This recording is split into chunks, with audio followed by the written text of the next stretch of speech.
인천에서 6살 여자아이가 온몸에 멍이 든 채 숨져 경찰이 수사에 나섰습니다. 아이의 외삼촌이 아동학대 치사 혐의로 긴급 체포됐지만 증거 불충분으로 이틀 만에 석방됐습니다. 학대인지 사고인지 6세 여아 사망 사건을 파헤쳐 봅니다. 네, 너무 안타까운 사건입니다. 인천에서 6살 어린 아이가 온몸에 멍이 든 채 사망하는 사건이 발생한 것입니다. 박정호 기자, 어떻게 된 일입니까? 지난 22일 오후 4시쯤에 이 아이와 함께 살던 외숙모가 아이가 의식을 잃고 쓰러졌다라면서 119에 전화를 겁니다. 그래서 구급대원이 출동해서 아이에게 심폐소생술을 실시를 하죠. 구급차에서도 계속 실시를 하게 되는데요. 하지만 아이는 끝내 사망 판정을 받습니다. 근데 사건은 여기서 시작됩니다. 소방대원은 응급처치하던 중에 보니까 아이의 온몸에 멍자국이 있는 거예요. 그래서 바로 구급차 안에서 급히 경찰에 신고를 한 사건입니다. 박준 변호사, 신고를 받은 경찰은 아이의 외삼촌을 긴급 체포했다고요? 그렇죠. 일단은 아이가 그냥 사망한 게 아닙니다. 온몸에 멍이 있는 상태로 사망했으면 구타의 흔적이라는 거 시고요. 결국은 외삼촌 부부하고 사촌들이 있습니다. 4명을 조사를 해보니까 때렸던 것으로 보인다고 판단을 하고 이런 상황이라면 증거 인멸 우려가 있어서 긴급 체포를 했고요. 근데 이 아이 같은 경우는 올해 4월부터 지금 원래 외할아버지 살다가 외삼촌한테 맡겨졌는데 아마 학대치사로 지금 긴급 체포를 했었습니다. 네네. 박정호 기자, 그런데 그 외삼촌은 혐의를 전면 부인하고 있다면서요? 네, 그렇습니다. 그러니까 조카를 때린 적이 없다. 멍자국이 왜 생긴지 모르겠다라고 주장을 하고 있고요. 외숙모도 조카가 평소에도 구토를 자주 했다라는 얘기를 해왔고 그리고 가구 등에도 잘 부딪혔다.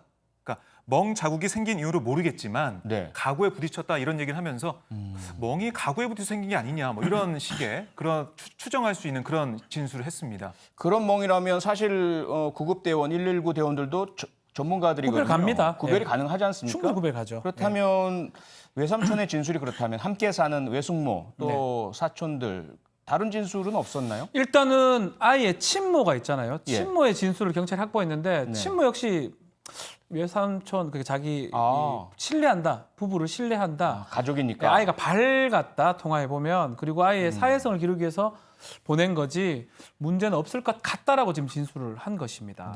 아직까지는요.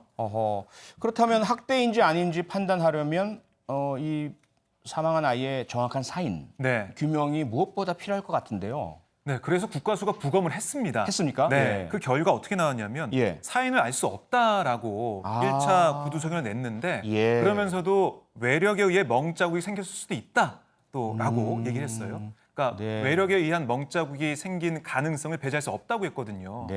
그래서 경찰은 뭐 지금 상황에서는 어떻게 이 멍자국이 생겼는지, 그러니까 진술을 보면 뭐 가구에 의한 멍자국 이런 얘기도 있고, 아니면 사촌들하고 놀다가 생겼을 수도 있고 여러 가지 가능성이 있지 않습니까? 그러니까 모든 가능성을 열어두고 지금 조사를 계속 하고 있습니다.